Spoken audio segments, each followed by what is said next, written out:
आटपाडीतील होलार समाज मेळाव्यात विकासाचा निर्धार। आटपाडीमधील उद्योजक तथा कृषी पंढारी ॲग्रो व ऐवळे अँड सन्स उद्योग समूहाचे चेअरमन दयानंद ऐवळे यांच्या वाढदिवसानिमित्त होलार समाजाचा वधूवर पालक परिचय मेळावा नुकताच वैकुंठ भवन दिगंची रोड आटपाडी येथे उत्साहात पार पडला। यावेळी 10वी व 12वी परीक्षेत उज्ज्वल यश मिळवणाऱ्या होलार समाजातील विद्यार्थ्यांचा सत्कार करण्यात आला। कार्यक्रमाच्या अध्यक्षस्थानी जिल्हा परिषद सांगलीच्या बांधकाम व अर्थ समितीचे सभापती पृथ्वीराज भैया पाटील होते। यावेळी बोलताना त्यांनी होलार समाजाने जिल्हा परिषद निवडणुकीत दिलेल्या पाठिंब्याबद्दल कृतज्ञता व्यक्त केली।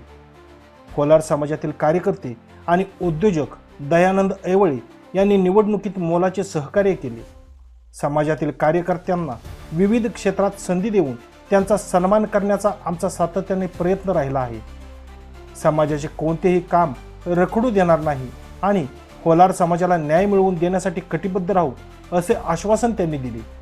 यावेळी विश्वास कांबळे यांनी ऐवळे अँड सन्स उद्योग समूहासोबत डाळिंब निर्यात क्षेत्रात काम करण्याची भूमिका मांडत समाजातील तरुणांनी नोकरीपेक्षा उद्योग व्यवसायाकडे वळून आर्थिक प्रगती साधावी असे आवाहन केले। ज्येष्ठ नेते नंदकुमार केंगार यांनी समाजातील जुन्या रूढी, परंपरा व अंधश्रद्धा दूर करून युवकांनी शिक्षण आणि व्यवसाय यांना प्राधान्य द्यावे असे सांगितले।